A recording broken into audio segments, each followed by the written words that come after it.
عزیز دوستو، حضرت سیدنا لقمان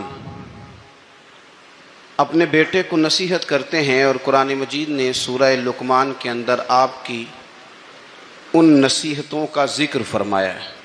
اللہ کریم نے ارشاد فرمایا کہ حضرت لقمان ان کی جو بات انہوں نے اپنے بیٹے کے ساتھ کی، فرمایا وَلَا تُصَعِّرْ خَدَّكَ لِلنَّاسِ، اے میرے بیٹے لوگوں کے ساتھ اپنے رخ کو نہ پھیرا کر، غرور کے ساتھ اپنے لب و لہجے کو پھیر نہ لیا کر لوگوں کی طرف سے، اور وَلَا تَمْشِي فِي الْأَرْضِ مَرَحًا، اور زمین پر اکڑ اکڑ کے نہ چلا کر۔ تکبر کے ساتھ اپنے لب و لہجے کو لوگوں سے پھیر نہ لیا کر، اور زمین پر اکڑ کے بھی نہ چلا کر۔ جناب لقمان اپنے بیٹے کو نصیحت فرما رہے ہیں، اور اللہ نے اس کا ذکر قرآن مجید میں فرمایا ہے۔ اسلام ہماری تربیت کرتا ہے ہر موقع پر، اور ہمیں اسباق پڑھاتا ہے زندگی ساری گزارنے کے لیے۔ انسان کی بات کا دوسرے پر بڑا اثر ہوتا ہے، لیکن اس کی بات کے ساتھ ساتھ اس کے لہجے کا بھی بڑا اثر ہوتا ہے۔ کھانے کا بھی بڑا اثر ہے، لیکن کھانا آپ کس برتن میں رکھ کے دے رہے ہیں اس کا بھی بڑا اثر ہے۔ آپ نے کھانا کس طرح سجایا ہے، کس جگہ کسی کو بٹھایا ہے، اس کا بھی بہت زیادہ اثر ہے۔ اسلام یہ کہتا ہے کہ آپ کا جو لب و لہجہ ہے وہ ہمیشہ اچھے اخلاق والا ہونا چاہیے۔ لہجے جو ہوتے ہیں نا، لہجے، لب و لہجہ، وہ بڑی تاثیر رکھتا ہے، بڑا اثر رکھتا ہے۔ چھوٹا سا بچہ ہوتا ہے، دودھ پیتا ہے، ابھی نونہال بچہ ہے چھوٹا سا، ابھی اسے پتہ نہیں ہے کہ کون سی بات کا کیا معنی ہے۔ اسی بچے کے آپ نے گال پہ محبت کے ساتھ ہاتھ پھیرا تو وہ ہنس دیتا ہے، لیکن اگر آپ غصے کے ساتھ اس کی گال پہ ہاتھ لگاتے ہیں تو وہ رو دیتا ہے۔ آپ میری بات کو سمجھیں گے، ابھی اس کو لفظوں کے مفاہیم کا نہیں پتہ، معانی سے ابھی وہ آگاہ نہیں ہے، معنی نہیں جانتا، پر آپ نے کس لہجے کے ساتھ اس سے پیار کیا یہ اسے پتہ ہے۔ یہ جو لہجہ ہوتا ہے نا، لہجہ، اخلاق آپ کا، یہ بڑا اثر کرتا ہے۔ آپ نے گفتگو کی، لیکن اس گفتگو میں آپ کا انداز کیا تھا، لب و لہجہ کیا تھا۔ کچھ لوگ کہتے ہیں میں نے کوئی غلط بات کی ہے، بالکل ٹھیک بات کی ہے بھئی، آپ کی بات ٹھیک تھی، پر آپ کا انداز ٹھیک نہیں تھا۔ جہاں بات ٹھیک ہونا ضروری ہے نا، وہاں انداز ٹھیک ہونا بھی بڑا ہی ضروری ہے۔ آپ کے لہجے کا خوبصورت ہونا اور آپ کے لفظوں کا حسین ہونا بھی بڑا ہی ضروری ہے۔ اگر آپ تھوڑا سا معاشرے میں غور کریں تو کچھ لوگ ایسے ہیں جو طبعاً ہی بیچارے دنیا میں آئے ہی شکوہ کرنے کے لیے، ان کے لہجے سے نہ ترش روئی برستی ہے، تلخی ہے۔ وہ جی میں فلاں آدمی کے پاس گیا تو اس نے میری بات نہیں سنی، فلاں شخص سے میری ملاقات ہوئی، میں نے وقت گزارا پر وہ بندہ ٹھیک نہیں نکلا، فلاں کے ساتھ میں آگے بڑھنا چاہ رہا تھا پر میرے معاملات چل نہیں سکے۔ تو بھئی آپ دوسروں کو ناپتے اور تولتے رہے، آپ کو یہ دیکھ لینا چاہیے تھا کہ آپ کا انداز فکر ہی کہیں غلط نہ ہو۔ لہجے، اخلاق، یہ آپ کے لفظوں سے بھی زیادہ اثر بعض اوقات رکھتے ہیں۔ کسی نے کہا تھا کہ میرے لہجے میں غرور آیا تھا، اس کو حق تھا کہ شکایت کرتا تھا، میرے لہجے میں کچھ ایسا کہ جس پہ وہ بیچارہ پریشان ہو گیا، اب اس کا حق بنتا تھا وہ اس پہ شکایت کرتا۔ تو میرے عزیز، آپ بات کو یاد رکھیں گے کہ جو اخلاق ہے، آپ کا جو اخلاق ہے، جو آپ کا کردار ہے، وہ اپنی ایک خوبصورتی رکھتا ہے۔ اس لیے میرے نبی پاک صلی اللہ تعالی علیہ وآلہ وسلم نے فرمایا تم میں کامل مومن وہ ہے جس کا اخلاق زیادہ اچھا ہے۔ جو کہانیاں زیادہ سناتا ہے وہ نہیں، جو اپنی خدمات زیادہ بتاتا ہے وہ نہیں، جو باقی سب کی نفی کر کے کہتا ہے کہ دنیا میں کوئی بندہ ٹھیک نہیں، صرف میں ٹھیک ہوں، وہ والا بندہ نہیں، بلکہ فرمایا جس بندے کا اخلاق زیادہ اچھا ہے۔ اخلاق دیکھیں، یہ جو آپ کا لہجہ ہوتا ہے نا، یہ بہت زیادہ اثرات مرتب کرتا ہے آپ کے گھر پہ بھی، باہر بھی۔ آپ اگر اپنی گفتگو میں باڈی لینگویج کو تھوڑا سا اچھا رکھیں، کچھ لوگ ایسے ہوتے ہیں جو بات بڑی صحیح کرتے ہیں پر کچھ زیادہ ہی باتیں کرتے ہیں، تو وہ زیادہ باتیں کرنے کی وجہ سے ان کی جو صحیح باتیں ہوتی ہیں ان کا بھی وزن خراب ہو جاتا ہے، کیونکہ وہ زیادہ باتیں کرتے ہیں، ہر وقت بولتے ہیں، ہر وقت بات کرتے ہیں، تو جب وہ ٹھیک بات بھی کر رہے ہوں تب بھی ان کی بات کا لوگ اثر قبول نہیں کرتے۔ لیکن اگر ان کا لہجہ باوقار ہو، بات وہ تھوڑی کریں پر جتنی کریں ذرا سونی کر کے کریں، گفتگو میں خود بخود اثر پیدا ہو جائے گا، بات اچھی لگے گی۔ اخلاقی رویے اگر لوگوں کے زیادہ اچھے ہو جائیں، ایک تو مسکرانے کا بل کوئی نہیں آتا، اس کے پیسے کوئی نہیں لگتے، اور یہ بھی شکر ہے ابھی تک اس پر ٹیکس بھی کوئی نہیں، یہ بھی مقام تشکر ہے۔ تو اگر آپ بات کریں اور اس میں تھوڑی سی مٹھاس پیدا کر لیں، آپ تھوڑی سی بات میں نا مٹھاس، میرے ایک کلاس فیلو ہیں تو وہ تقریر کر رہے تھے اور میں سن رہا تھا، تو مجھے بعد میں کہنے لگے آپ تبصرہ کریں میں نے کیسی تقریر کی ہے۔ یہ ہوتا ہے نا جی، بعض اوقات دوست بیٹھتے ہیں بے تکلف تو کئی دفعہ کچھ باتیں ایسی ایک دوسرے کے ساتھ کرتے ہیں، تو مجھے کہنے لگے آپ بتائیں کہ میں بات کر رہا تھا تو کیسی تھی؟ تو میں نے کہا جب آپ بات کر رہے تھے تو میں ڈر رہا تھا، مجھے لگ رہا تھا کہیں آپ لڑ نہ پڑیں۔ بھئی آپ اطمینان سے بات کریں، آپ تسلی سے بات کریں، آپ خندہ پیشانی کے ساتھ بات کریں۔ میرے نبی پاک صلی اللہ تعالی علیہ وسلم نے فرمایا، مسلم شریف کی حدیث ہے، حضور فرماتے ہیں نیکی کو کبھی چھوٹا نہیں سمجھنا، نیکی کو حقیر نہیں سمجھنا، کچھ نہ ہو سکے تو اپنے بھائی سے مسکرا کے بات ہی کر لیا کرو، بات کرو تو تمہارے لہجے میں ترش روئی نہ ہو۔ بعض اوقات آپ تلخ بات کرتے ہیں، آپ کا لہجہ تلخ ہوتا ہے تو آپ کی صحیح بات بھی قبول نہیں کی جاتی، لیکن اگر آپ کے لہجے میں مسکراہٹ ہو، آپ کے لہجے کے اندر خوبصورتی ہو، تو آپ کے اپنے بھی آپ کے بیگانے بھی سب کے سب آپ کی بات کو تسلی کے ساتھ سمجھنا وہ گوارا کریں گے۔ اسی طریقے سے ہمارا دل کرتا ہے کہ لوگ ہماری بات سنیں، ہمارے گرویدہ ہوں، ہم جو پیغام دینا چاہتے ہیں وہ پیغام لوگ اچھے طریقے سے قبول کریں، اس پر لوگوں کی توجہ زیادہ ہو، یہ ہمارا شوق ہوتا ہے۔ اور دنیا میں اب تو فیمس ہونے کا شوق بڑا بڑھ گیا ہے، اب بڑا بڑھ گیا ہے۔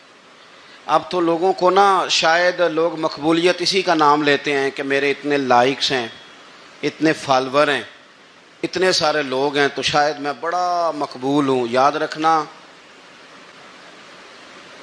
قابلیت سے زیادہ قبولیت ضروری ہوتی ہے۔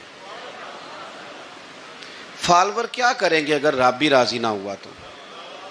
لائکس کیا کریں گے؟ اگر تو قبول ہو جائے تو پھر چلو کسی لائکس کا بھی فائدہ ہے، کسی فالور کا بھی، اور اگر قبول نہ ہو تو پھر کوئی فائدہ جنوں پریتم اپنا آنکھ ہی نہ وہ اجے سہاگن ہوئی نہیں، تو جب وہ قبول کر لے پھر تو بڑی بات ہے، اور اگر قبولیت نہ ہو تو پھر بڑے بڑے مجمع بھی کوئی فائدہ نہیں دیتے۔ ہماری خواہش ہوتی ہے کہ لوگ ہمیں جانیں، لوگ ہمیں پہچانیں، ہمارا بڑا نام ہو، ہمارا بڑا ذکر ہو، ہمارے بڑے تذکرے ہوں۔ تو میرے نبی پاک صلی اللہ تعالیٰ علیہ وسلم نے ارشاد فرمایا، حضرت ابو ہریرہ رضی اللہ تعالیٰ عنہ روایت کرتے ہیں، حضور فرمانے لگے تم مال کے ذریعے لوگوں کو اپنا گرویدہ نہیں بنا سکتے، پیسے دے کے لوگوں کو پیچھے نہیں لگا سکتے۔ کتنے کو دو گے؟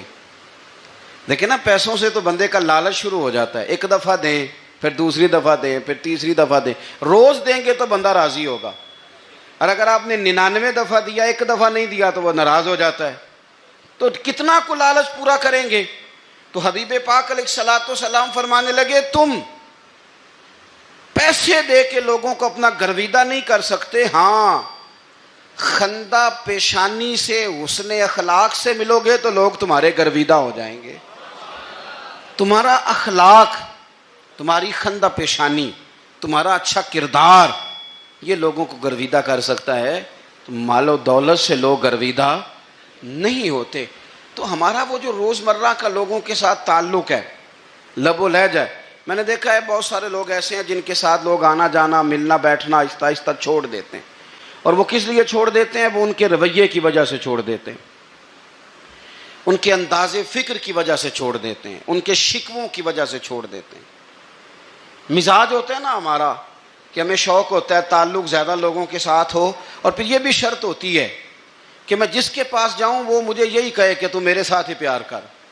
ایک صاحب مجھ سے کہنے لگے کہ یہ میں محفل کراتا ہوں، آپ بھی تشریف لائیں، اور میں 20 علماء کو بلا چکا ہوں اور بڑے بڑے نامور نام انہوں نے میرے سامنے لیے۔ میں نے ان سے پوچھا کہ جو نام آپ نے لیے ہیں اور آپ کی تصویریں بھی ساتھ ہیں، میں الحمدللہ تسلیم کر گیا ہوں آپ کی بات کو، لیکن سوال میرا یہ تھا کہ کیا آپ نماز بھی پڑھتے ہیں؟ 21 علماء کو آپ نے بلایا یا 20 کو بلایا اور بڑے بڑوں کو بلایا، اور مجھے بھی آپ دعوت پیش کر رہے ہیں، تو نمازی بھی آپ ہیں؟ نمازی بھی ہیں؟ تو کہنے لگے آپ دعا کریں میں نماز پڑھنا شروع کر دوں۔ میں نے ان سے کہا خدا کے بندے، اب اگر تو کسی اور کو بتائے گا کہ 20 اتنے بڑے لوگوں سے میرا تعلق کر، پڑھتا میں نماز بھی نہیں، تو لوگ کیا سوچیں گے کہ 21 مولوی مل کے بھی ایک بندے کو نمازی نہیں بنا سکے۔ تو آپ اپنے لب و لہجے سے صرف باتوں سے گرویدہ کسی کو کر لیں گے؟ آپ یہ دیکھیں کہ اخلاق کس طرح کا ہے، لہجہ کس طرح کا ہے، آپ کے بات کرنے کا انداز کتنا حسین ہے، اس لفظ کے اندر حسن کتنا زیادہ ہے۔ نبی پاک صلی اللہ علیہ وسلم بھی تبلیغ فرماتے، ہم بھی تبلیغ کرتے ہیں۔ میں اور آپ جب تبلیغ کرتے ہیں تو اس تبلیغ کے اندر شکوہ ہوتا ہے اور تنقید ہوتی ہے، اور بعض جگہ میں نے یہ بھی دیکھا ہے کہ طنز ہوتا ہے، طنز۔ ہم دوسرے کو دین کی دعوت رہے ہیں، لیکن ہمارے لب و لہجے سے طنز اور تش روئی چھلکتی ہے۔ تو دولت کے پیچھے لگ گیا ہے، تو بالکل جاہل ہے، تو بالکل تیرے خاندان میں سے بھی کوئی نہیں ادھر آتا۔ آپ طنز کر رہے ہیں، آپ دعوت دین نہیں دے رہے۔ دعوت دین تو گلدستے میں رکھ کے پیش کی جاتی ہے، اس کی تو ایک خوبصورتی ہے، اس کا تو ایک حسن ہے، اس کی تو اپنی ایک جاذبیت ہے، اس کی اپنی ایک نورانیت ہے۔ صحابہ کرام علیہم رضوان فرماتے ہیں کہ حضرت سعد بن معاذ رضی اللہ تعالیٰ عنہ کا جنازہ تھا، اللہ کے پیارے محبوب صلی اللہ تعالیٰ علیہ وسلم نے جنازے کی امامت فرمائی، اور جنازے کی امامت کے بعد ابھی نہ قبر کے تیار ہونے میں کچھ ٹائم باقی تھا، تو حضور زمین پہ تشریف فرما ہوئے، لوگ قبر کی تیاری میں ہیں۔ بعض اوقات ہوتا ہے نا ابھی قبر نہیں تیار ہوئی، تو کہتے ہیں کہ لکڑی کے ساتھ حضور نے زمین کریدنی شروع کر دی، اور دیر تک حضور نے چہرہ نور کو زمین کی طرف جھکائے رکھا، گویا زمین شرف دیدار حاصل کرتی رہی۔ دیر تک چہرہ نور جھکا رہا زمین کی جانب، حضور نے رخ نور کو پھیر لیا۔ صحابہ کہتے ہیں کہ ہم نہ بڑے، جب حضور ہمارے قریب ہوتے تھے تو ہمارا خیال ہوتا تھا کہ رحمت کی برکھا ہے، اپنے اپنے حصے کا کرم اڈیل لے اپنے اوپر۔ فرماتے ہیں منتظر تھے کہ حضور کب ہماری طرف رخ انور پھیریں اور ہم کریم سے کوئی بات سن سکیں۔ ارشاد فرماتے ہیں کہ ہم بڑے شدید منتظر تھے، دیر کے بعد نبی پاک علیہ الصلوۃ والسلام نے چہرہ انور اٹھایا، دیر کے بعد چہرہ انور اٹھایا۔ یہ دیکھیں تبلیغ ہو رہی ہے، اور جب حضور نے چہرہ انور اٹھایا تو آنکھوں میں آنسو تھے، رو رہے تھے، اور 3 دفعہ حضور نے فرمایا، چونکہ قبر تیار ہو رہی تھی، 3 دفعہ نبی کریم نے فرمایا لوگو قبر آخرت کی منزلوں میں سے پہلی منزل ہے، اس کی تیاری کر لو، اس کی تیاری کر لو، اس کی تیاری کر لو۔ 3 دفعہ حضور نے یہ جملے دہرائے۔ کیوں؟ ایک میں تبلیغ کرتا ہوں پر اس میں نہ درد ہے، نہ رونا ہے، نہ وہ لب و لہجہ ہے۔ ایک حضور دعوت دے رہے ہیں قبر کی تیاری کی، لیکن اس میں آنسو ہیں، اس میں خاص رغبت ہے غلاموں کے لیے۔ تو اپنی زندگی کے اندر جو ہمارا انداز تکلم ہے، ہمارا انداز گفتگو ہے، میں کہا کرتا ہوں کہ ہم نا دین کے لیے جب کلام کر رہے ہوتے ہیں تو شدت ہوتی ہے ہمارے جملوں کے اندر، بعض مقامات شدت کے ہوتے ہیں۔ آپ جہاد کی بات کر رہے ہیں، ناموس رسالت کی بات کر رہے ہیں، تو کسی جگہ آپ کے لب و لہجے کے اندر شدت کا ہو جانا برا نہیں ہے، بلکہ وہ اچھا ہے۔ لیکن میرے عزیز، ہر وقت ہی کچھ لوگ تلخ ہیں، انہیں کسی وقت بھی آپ ان سے ملاقات کر لیں وہ لوگ آپ کو پریشان ہی نظر آئیں گے۔ حضرت سیدنا عبداللہ ابن عمر رضی اللہ تعالیٰ عنہ روایت کرتے ہیں کہ نبی پاک صلی اللہ تعالیٰ علیہ وآلہ وسلم نے ارشاد فرمایا کہ جنت میں ایسے بھی کمرے ہوں گے، جنت میں کچھ ایسے کمرے، کچھ ایسے مکانات بھی ہوں گے کہ باہر کھڑے ہوں گے تو اندر نظر آئے گا، اور اندر کھڑے ہوں گے تو باہر نظر آئے گا. یعنی ایک تو تم آئینے لگاتے ہو نا، وہ دیواریں اتنی شفاف ہوں گی کہ اندر باہر سے ان کا حسن دکھائی دے گا. حضرت سیدنا مالک اشعری رضی اللہ تعالیٰ عنہ بیٹھے تھے، کہتے ہیں میں نے فوراً عرض کی حضور وہ ملیں گے کس کو؟ وہ جو اتنے حسین گھر ہوں گے کہ دیواریں ہی شیشے کی محسوس ہوں گی، اندر باہر سے حسن کے جلوے دکھائی دیں گے، حضور وہ ملیں گے کسے؟ تو اللہ کے پیارے محبوب علیہ السلام نے فرمایا وہ اس کو ملیں گے جو گفتگو اچھی کرے گا، جو گفتگو اچھی کرے گا، لب و لہجہ اخلاق والا ہوگا، گفتگو اچھی کرے گا، لوگوں کو کھانا کھلائے گا، اور جب لوگ سو رہے ہوں گے تو وہ اٹھ کے اپنے رب کی عبادت کرے گا. اس شخص کو وہ مکانات ملیں گے جن کی دیواریں آئینے کی مانند ہوں گی، جن کا حسن تازہ ہوگا، جن کو اللہ تبارک و تعالیٰ نے اپنے فضل سے مزین کیا ہوگا، سنوارا ہوگا. ہم اگر تھوڑی سی توجہ کریں نا تو کئی دفعہ وقت گزر جاتا ہے، لہجہ نہیں بھولتا، لہجہ یاد رہتا ہے. آپ تو 2 منٹ کے لیے غصے میں تھے نا، تو آپ نے کوئی بات کر دی کسی غریب کو، کسی شخص کو، آپ غصے میں تھے، آپ نے کہہ دیا، اس بیچارے نے سن لیا، لیکن وہ باتیں اسے سونے نہیں دیتی، بار بار یاد آتی. کوئی آپ کے ساتھ تلخ کلام کر دے نا، کبھی تلخ گفتگو کر دے، بندہ جب سامنے آتا ہے وہ باتیں یاد آ جاتی ہیں، تکلیف ہوتی ہے. اور وقت گزر جاتا ہے، لڑائیاں ہمیشہ چل نہیں سکتی. لڑائی کتنی دیر کی ہوتی ہے؟ 1 دن کی، 2 دن کی. قتل بھی ہوں تو اگر قاتل کو پھانسی بھی ہو جائے تو پھانسی کے بعد بالآخر لڑائی تو ختم ہو ہی گئی نا. لڑائی ہمیشہ چلتی، تلخی ہمیشہ چل سکتی نہیں. تلخی روٹین میں چلنے والا سکہ، کوئی سکے روٹین میں چلتے وقتی ہوتے. یہ جو غصے کا لب و لہجہ ہے، تلخی کا سکہ، یہ بھائی روٹین میں نہیں چلتا، اس نے ایک نہ ایک دن ختم ہو جانا ہے. روٹین میں پیار ہی چلتا ہے. حضرت جابر ابن عبداللہ کہتے ہیں حضور پہلے دن مدینہ منورہ آئے، میں زیارت کے لیے گیا تو میں نے مسکراتے دیکھا. 10 سال میں دیدار کرتا رہا، اور وصال سے چند دن پہلے بھی میں نے زیارت کی تو مدینے والے محبوب کو مسکراتے ہوئے ہی دیکھا ہے. یہ جو آپ کا لب و لہجہ ہے نا، اخلاق والا، حسن والا، مسکرانے والا، یہ لب و لہجہ نا ذرا لمبا چلتا ہے. یہ روٹین ہے، یہ روز چلے گا. یہ سکہ وہ ہے جو رائج الوقت رہتا ہے، یہ کبھی بھی ختم ہونے والا یہ خزانہ ہے. تو یہ جو آپ کا تلخ لب و لہجہ ہے، یہ روٹین نہیں. عارف رومی رحمۃ اللہ علیہ فرماتے ہیں کہ وہ مثال دینے کے لیے بات سمجھاتے ہیں. فرماتے ہیں ایک شخص جنگل میں لکڑیاں کاٹنے جایا کرتا تھا تو شیر سے دوستی ہو گئی، یعنی ڈائریکٹ بادشاہ سے دوستی ہو گئی. اور بادشاہ بھی وہ جو جنگل کا بادشاہ ہے، جنگل کے بادشاہ سے دوستی ہو گئی. اب وہ لکڑہارا غریب آدمی تھا، لکڑیاں تو کاٹنی ہوتی تھیں. تو وہ جنگل کا بادشاہ اعلان کر دیتا جانوروں کو کہ میرا دوست آیا، ایک تو کوئی تنگ نہ کرے، اور دوسرا یہ کہ سب لوگ مل کے اس کے ساتھ تعاون کریں. کبھی کوئی جانور لکڑیاں اکٹھی کراتا، کبھی کوئی اپنی پشت پہ گدھا، بیل، گھوڑا، خچر رکھ کے وہ لکڑیاں باہر چھوڑنے آتا. تو اب اس کی بڑی دھوم مچ گئی جنگل کے اندر. لکڑہارا مزدور تھا، وہ بادشاہ سے دوستی کر کے بادشاہ ہی بن گیا. وہ گھر آ کے نا بیوی کو اکثر بتاتا کہ میرا ایک دوست ہے، میں جاتا ہوں تو ساری پہلے ہی مخلوق کھڑی ہوتی ہے میرے استقبال کے لیے. دوستی جو بڑے سے ہو گئی ہے. بنا ہے شاہ کا مصاحب تو پھر ہے اتراتا، وگرنہ شہر میں غالب کی آبرو کیا ہے.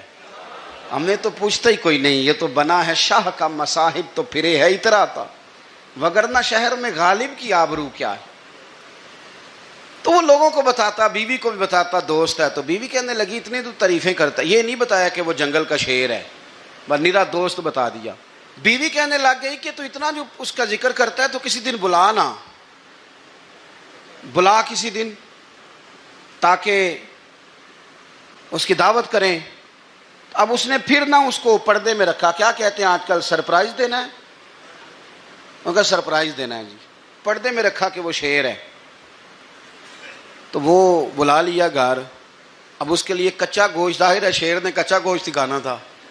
وہ کہنے لگی پکانا کس طرح کا ہے؟ وہ کہنے لگا جب وہ آئے گا پھر بتاؤں گا. اب وہ کچا گوشت 2-3 بکرے ذبح کر کے ڈال دیے. وہ آ گیا شیر. اور پھر امی کہتے ہیں جب وہ آیا نا تو اس کی بیوی نے دیکھا تو اس نے ایک سخت جملہ کہہ دیا. کہنے لگی اوہو میں سمجھی تھی پتہ نہیں کون ہے، اس طرح کے درندے تیرے یار ہیں، کتے بلے دوست بنائے ہوئے ہیں، یہ کیا بات ہوئی؟ خیر وہ شیر نے سن لیا، گوشت کھایا، وہ چلا گیا. اگلے دن لکڑ آ رہا، لکڑیاں کاٹنے گیا تو شیر نے ملاقات کرتے ہی لکڑ آرے سے کہا کہ یہ نا کلاڑی اٹھا اور میری پشت پہ نا ایک زخم کر دے. اس نے کہا نہیں میں یہ کام نہیں کرتا، تو میرا دوست ہے. اس نے کہا سن بھائی میں نے پیار سے کہا ہے تو مان جا، ورنہ میں ہوں شیر، میں نے تجھ سے منوا ہی لینا ہے، میں کوئی تکلیف دوں گا مناسب نہیں، تو کر. اس نے کلاڑی اٹھائی اور اس کی پشت پہ ایک زور سے زخم لگا دیا، خون بہنے لگا. اس نے کہا تو نے آج کے بعد آنا ہے، لکڑیاں کاٹنی ہے، تجھے کوئی کچھ نہیں کہے گا، بس یہ ایک حکمت تھی جو میں نے کیا ہے. قصہ مختصر. وہ آتا رہا، لکڑیاں ملتی رہیں، خدمت بھی ہوتی رہی. 6-8 ماہ گزر گئے. ایک دن شیر اس سے کہنے لگا یہ میرے ذرا بال اٹھا کے دیکھ، وہ جو تو نے زخم لگایا تھا وہ کہاں پہ ہے؟ اس نے وہ بال اٹھا کے دیکھا تو زخم ملا ہی نہیں، کئی جگہ پہ ٹٹولا کا یار یہاں تھا یہاں تھا یہاں تھا. شیر نے پھر کیا کمال ہی جملہ کہا. اس نے کہا کہ وہ جو کلاڑی کا زخم تو نے لگایا تھا نا وہ مکمل ہو گیا، لیکن تیری بیوی کا جو لہجہ تھا اور اس کی جو تلخی تھی وہ آج تک میرے ذہن میں موجود ہے، وہ ابھی بھی مجھے تکلیف دیتی ہے. تو بات سوچتا ہوں مجھے اس نے درندہ کہا، اس نے میرے بارے میں اتنے کچے اور کمزور اور سخت جملے کہے، تو وہ بات مجھے بھولتی، وہ آج بھی میرے ذہن میں اسی طرح گونجتی ہے. تلخ جملے جو اس نے کہے اور خوفناک جو انداز اس نے اختیار کیا، وہ بات مجھے کبھی بھی بھولتی. تو آپ کے لفظ لوگوں کو بھول جاتے ہیں پر لہجہ یاد رہتا ہے اگر ہم اپنے لہجے پر تھوڑی توجہ ہی کر لیں. کچھ لوگ کہتے ہیں جی میرا جی روٹین ہی یہ ہے بات کرنے کی. تو یہ یاد رکھنا کسی وقت ایسا بھی ہوتا ہے کہ شیر کو سوا شیر مل جاتا ہے. پھر ایسا نہ ہو کہ آپ کی تلخی کی جواب میں کوئی اس طرح کی تلخی ہو کہ پھر آپ اس کو کبھی بھلا نہ سکیں. ہمارے ہاں نا یہ دور تیزیاں دکھانے کا دور ہے. کچھ لوگ ضرورت سے زیادہ تیزی دکھانے کی کوشش کرتے ہیں. ان بیچاروں کا کبھی کبھی اتنا سخت نقصان ہوتا ہے کہ ان کو ان سے بھی کئی گنا تیز بندہ مل جاتا ہے. وہ کسی ایسی جگہ جا کے بیچارے الجھ جاتے ہیں جہاں سے واپسی کا راستہ نظر نہیں آتا. حضرت ہانی رضی اللہ تعالیٰ عنہ اپنی قوم کے ایک وفد کے ساتھ نبی پاک صلی اللہ علیہ وسلم کی بارگاہ میں حاضر ہوئے. نبی پاک علیہ السلام نے ان کی ساری باتیں سنی. تو ان میں سے ایک شخص نے عرض کی یا رسول اللہ صلی اللہ علیہ وسلم میں نا زیادہ باتیں نہیں یاد رکھ سکتا.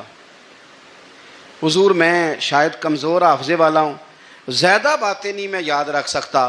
حضور مجھے کوئی ایک ایسی بات آپ ارشاد فرما دیں کہ میں عمل کروں تو پھر جنت میرا مقدر بن جائے. میں چاہتا ہوں کہ مجھے کچھ ایسا مل جائے کہ میں اسی پر عمل. وہ کہا تھا نا درویش نے کہ علم و بس کری ہو یار کیونکہ ایک کوئی حرف تینوں درکار. تو مجھے کوئی ایسی چیز مل جائے کہ وہ پھر جنت میرا مقدر بنے. تو حضور نے فرمایا 3 کام کرنا. ایک تو گفتگو جب بھی کرنا اچھی کرنا، تمہارا لب و لہجہ تمہاری گفتگو میں کبھی کوئی کمزوری نہ آئے، گفتگو اچھی کرنا، اچھی گفتگو. اور دوسرا حضور نے فرمایا سلام کو عام کرنا. اور تیسرا فرمایا لوگوں کو کھانا کھلانے میں رغبت پیدا کرنا. یہ کام کر پھر اللہ تبارک و تعالیٰ تیرے مقدر میں جنت کو شامل فرما دے گا. تو میرے عزیز آپ اس بات کو سمجھیں کہ ہمارے اخلاقی رویے، ہمارا کردار، ہمارا لب و لہجہ، ہم نا ڈنڈے کے زور پر حکومت قائم کرنا چاہتے ہیں. آپ کو پتہ ہے بہت سارے ملکوں میں دین گیا اور پھر اللہ تعالیٰ معاف کرے بعض جگہ پہ دینی اقدار کو، دینی لوگوں کو زوال بھی آیا. بر صغیر پاک و ہند میں دین آیا لیکن اللہ کے فضل سے زوال نہیں آیا اور کبھی آئے گا بھی نہیں، کبھی آئے گا بھی نہیں. وہ جو ہم پہ بڑا اعتراض کرتے ہیں نا ہمارے معاملات پہ اور بڑے بڑے فتوے دیتے ہیں، یہ بات وہ بھی کہتے ہیں کہ ان کے دلوں میں عشق رسول کی شمع بہت زیادہ فیروزہ ہیں، یہ بیگانے بھی مانتے ہیں۔ کیوں بھلا؟ اس کی وجہ سمجھیں، ہمیں جو دین پڑھایا ہے وہ صوفیاء نے پڑھایا ہے، اور صوفی جو دین پڑھاتا ہے نا اس کا لب و لہجہ میٹھا بڑا ہوتا ہے، اس کے لب و لہجے میں اخلاص بڑا ہوتا ہے، اس کے لب و لہجے میں للہیت بڑی ہوتی ہے، تلخی نہیں ہوتی۔ تو وہ دین پڑھاتے نہیں، وہ گھول کے پلا ہی دیتے ہیں۔ انہوں نے نا لوگوں سے پیار ڈالا، لوگوں کی ان کے ساتھ محبت ہو گئی، پیار ہو گیا، پھر انہوں نے میٹھے انداز میں لوگوں کو دین سمجھایا، ان کو اچھے طریقے سے اچھے لب و لہجے میں دین کی اور خیر کی باتیں ان تک پہنچائیں۔ اس کا فائدہ یہ ہوا میرے عزیز کہ لوگوں کی روحوں تک دین اتر گیا ہے۔ ہمارے وہ بچے جن کی عمریں ابھی بالکل چھوٹی ہوتی ہیں، 4 سال 5 سال کی، وہ بھی رسول پاک کا نام لیتے ہیں تو بڑے وجد کے عالم میں لیتے ہیں۔ کیوں؟ اس لیے کہ ہمارے بزرگوں نے ہمیں اچھے طریقے سے، اس لیے نبی پاک صلی اللہ تعالی علیہ وسلم نے فرمایا کہ حسن اخلاق والا آدمی اپنے اخلاق کی بنیاد پر نفلی روزہ رکھنے والوں اور رات کو قیام کرنے والوں سے زیادہ فضیلت حاصل کر لیتا ہے، اس لیے کہ اس کا اخلاق، اس کا لب و لہجہ، اس کا انداز، اس کی گفتگو، وہ جو گفتگو اس کی ہوتی ہے وہ اتنی میٹھی ہوتی ہے کہ لوگوں کے دل نہیں ٹوٹتے، بلکہ بعض اوقات اس کی گفتگو کی وجہ سے جو غم زدہ آدمی ہوتا ہے اسے سکون مل جاتا ہے، اسے تسلی۔ دیکھیں، انسان نے انسان رہنا ہے، اس نے نہ فرشتہ بننا ہے معاذ اللہ، نہ اس نے خدا بننا ہے، اس نے انسان رہنا ہے، لیکن وہ کچھ بھی نہیں کسی کا سنوار سکتا، صرف اتنا ہے کہ اگر آنے والے کی وہ صرف اشک شوئی کر دے، بات توجہ سے سن لے اور جاتے وقت 2 جملے تسلی کے بول دے، اور اس کے جو بول ہوں وہ ذرا میٹھے ہوں، میٹھے، ککھ سواد نہیں مشری اندر، اساں کھنڈا می چکھ ڈٹھیاں پر انہاں ساریاں شیواں نالوں گلاں سجن دیاں مٹھیاں۔ اگر انداز تھوڑا سا شستہ ہو، انداز تھوڑا سا ٹھیک ہو، لب و لہجہ تھوڑا سا ٹھیک ہو۔ اب ہمارے جو جدید اسکالر آئے ہیں وہ کہتے ہیں باڈی لینگویج۔ باڈی لینگویج کیا ہے؟ نہیں، آپ نے کچھ بھی نہیں کہا، لیکن کسی بندے کی طرف دیکھ کے نا آپ طنزاً ہنسے ہیں، صرف تکلیف ہوتی ہے کہ نہیں؟ تو آپ نے بات تو کی کوئی نہیں، اس کا مطلب ہے لفظوں کا نہیں، لہجوں کا بھی اثر ہوتا ہے، لہجوں کا بھی اثر ہوتا ہے۔ جو لہجے ہوتے ہیں یہ بڑے دیر پا ہوتے ہیں، ان کے اندر بڑی مسکراہٹ ہوتی ہے، ان کے اندر بڑا پیار ہوتا ہے، اور آپ ترشروح ہو کے جب کوئی کام کرتے ہیں، سخت ہو کے کوئی کام کرتے ہیں، تو پھر اس کے اندر حسن نہیں رہتا، خوبصورتی نہیں رہتی۔ نبی پاک علیہ السلام کا فرمان سنیں، میں بات کو سمیٹوں، کلیجہ ٹھنڈا کرتا ہے۔ حضور نے فرمایا قیامت کے دن میرے زیادہ قریب وہ لوگ ہوں گے جن کے اخلاق زیادہ اچھے ہوں گے، ان کو نہ ذرا نیڑے جگہ ملے گی، قرب میں ذرا جگہ ملے گی، قرب میں۔ اساں جے ہاں گناہیاں دا جدوں اعمال نامہ پھرول ہوئے، ذرے ذرے نے سامنے آ جانا، جو جو منہ تھی بولیا بول ہوئے، اساں کول حضور دے بیٹھ رہنا، لکھ عمل ترکڑی تول ہوئے، او دے کولوں کی رب نے حساب لینا جیڑا بیٹھا ہی محمد دے کول ہوئے، او دے کولوں کی رب نے حساب لینا، بیٹھا ہی حضور دے۔ تو نبی پاک نے فرمایا بیٹھ جاؤ گے میرے قریب، پر شرط ہے اخلاق اچھا ہونا چاہیے، تمہارا لب و لہجہ شستہ ہونا چاہیے، جگہ نیڑے مل جائے گی، نیڑے جگہ مل جائے گی، پر پہلے آنے والوں کو نہیں۔ کوئی کہے میں پہلے گیا ہوں تو مل گئی، نہ اسے ملے گی جس کا اخلاق اچھا ہے، جس کا لب و لہجہ ٹھیک ہے، جس کا انداز فکر اچھا ہے۔ اور ان کا جواب پتھر سے دینا بھی چھوڑ دیں، بس تھوڑا سا اپنے سٹائل میں نرمی لائیں، انداز میں نرمی لائیں۔ کئی دفعہ آپ صحیح بات بھی کرتے ہیں لیکن وہ لہجہ ٹھیک نہیں نہ ہوتا تو صحیح بات بھی قابل قبول نہیں ہوتی۔ ویسے ایک بات عرض کروں، اگر روز کی بنیادوں پہ جس طرح تھوڑی سی واک کرتے ہیں تو روز کرنی پڑتی ہے نا، روز کرنی پڑتی ہے، تو کوئی بھی آپ ڈاکٹر کے پاس جاتے ہیں تو وہ دوائی بتائے تو روز کھانی پڑتی ہے، پرہیز بتائے تو روز کرنا پڑتا ہے، تو تھوڑا سا نا لب و لہجے پہ بھی توجہ دیں۔ جس طرح منہ روز دھوتے ہیں نا، دھونا ہی پڑتا ہے. تو اسی طرح اگر تھوڑا سا لہجہ بھی دھونا شروع کر دینا. یہ جو لوگ آپ سے تھوڑا تھوڑا شکوہ کرتے ہیں تو اس نے کہا تھا کہ میرے لہجے میں غرور آیا تھا, اس کا حق تھا کہ وہ شکایت کرتا. تو کہیں تو ایسا ہے نا, کہیں تو کوئی تو بات بہو نے غلط کی ہے نا کہ ساس رو رہی ہے. کچھ تو ساس نے ایسا کہا ہے نا کہ بہو بیچاری کپڑے باندھ کے بچوں سمیت کہتی ہے گزارا نہیں ہوتا. کچھ تو ایسا بھائی آپ نے کہا ہے نا کہ کسی شخص کے من پسند روٹی پکی ہے پر وہ بیچارہ 3 دن سے کھا نہیں سکا. کوئی تو بات ایسی ہوئی ہے نا کہ سامنے والا تڑپ کے رویا ہے اور ہنسنا بھول گیا ہے. کچھ تو آپ نے کہا ہے نا, کچھ تو آپ نے کہا ہے نا کہ ایک آدمی تیار ہو گیا ہے کہ اب اس محلے میں رہوں گا ہی نہیں. کچھ تو ایسا ہوا ہے نا کہ لوگ پردیسی ہونے لگ گئے ہیں. کچھ تو ایسا ہوا ہے نا کہ سالوں بسنے والوں نے علاقے چھوڑ دیے ہیں. کچھ تو ہم ایسا تلخ کرتے ہیں کہ ہمارے اپنے پھر ٹھان لیتے ہیں کہ بس بھائی آج کے بعد تجھ سے ملنا نہیں. اس کا مطلب یہ ہے کہ تھوڑی دیر کا صرف لب و لہجے کا سخت ہونا اگر ہم ٹھیک کر لیں تو ہو سکتا ہے ہمارے دائیں بائیں والے بہت سارے لوگ سوکھ میں آ جائیں, پیار میں آ جائیں, ان کو تھوڑا اطمینان ہونے لگ جائے. اپنے لہجوں پر, اپنے اٹھنے بیٹھنے پر, میل ملاپ پر تھوڑی توجہ دیں, تھوڑا سا خیال کریں. اللہ کے حضور دعا ہے مالک کریم سمجھنے کی توفیق عطا فرمائے.